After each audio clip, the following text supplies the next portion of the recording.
fact that the amygdalas are running the adult population's day-to-day life is the problem, okay? Because this is for threat detection.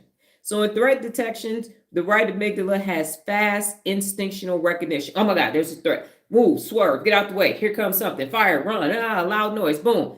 It's very quick. And then the left amygdala is the analytical evaluator of threats. So the left amygdala is saying, now what actually is taking place? All right.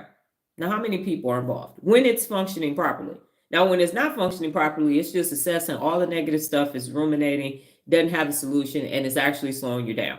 It's got some cortisol that's being released. You got brain fog. The brain doesn't know what to do, and now it just keeps thinking the same thought again and again. And then the ACC pops off like the hype man and starts giving you more extra information so you really can ruminate. It's like putting in gumbo. So you got some rumination gumbo, and you're just sitting there, and then you just get to the end of your day, the end of your week, and all you have is this, all these things of what could go wrong that most of the time will never even happen because it's not based in facts. All right, and then the last one, number 4, is social cues. That's the function. And so the right amygdala is reading all of the facial expressions and the body language. We know that 90% of communication is nonverbal. And so I don't have to speak. I can just do body language and say a whole lot without uttering a word.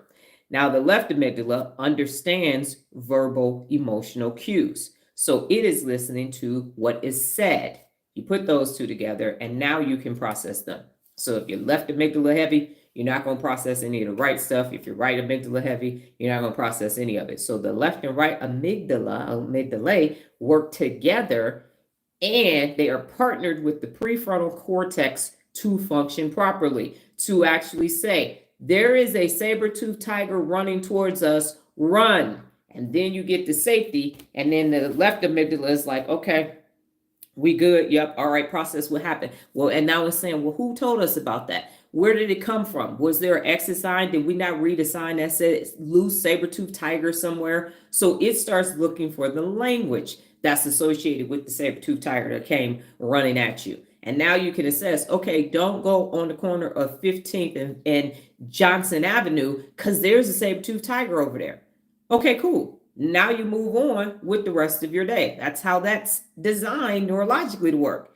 That's not how it happens. It's not how it happens at all. You wake up in the morning, you turn on the news, you see it, you hear it, you read it, you scroll it, and now you got all your fear ready for you today. You got all your stress and your anxiety. And so instead of waking up and doing these things, obviously bodily functions, pee, wash your hands, brush your teeth, personal hygiene, make up your bed, and then you want to drink 8 ounces of water. I told y'all about the neurologist that I follow on TikTok. 8 ounces of water because the brain is 75% water and you want to hydrate it.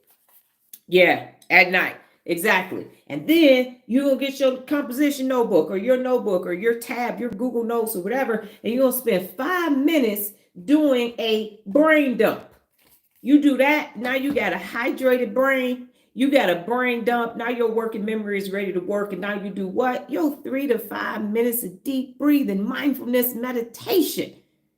And guess what's going to happen? Your brain going to say, all right, bet. What we doing today? Where's that? Hello, world.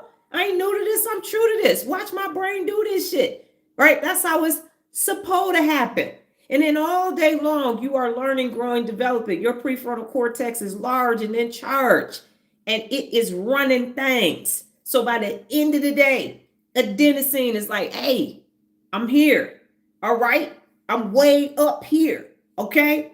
Go to sleep, boo-boo. Mr. Sandman gonna bring you some dreams. Rinse and repeat. That's how the day's supposed to go. But that ain't how it go. And you spend the rest of your day standing there at the water cooler. I don't even think people got water coolers in offices no more because it's remote working. Did you hear that? And then they said, and then about that, and you just stopped at Starbucks and got you a cup of caffeine so the adenosine ain't going adenosine. This decaf. The adenosine ain't going adenosine. And then you get to 2 o'clock in the afternoon and you're like, oh, I need some more caffeine. Oh, now you're going to get your Red Bull. Now it's time to get home and go to bed, and the dentist saying like, hey, where the party at? Where the party at? You're like, no, I'm sleepy. Ambien.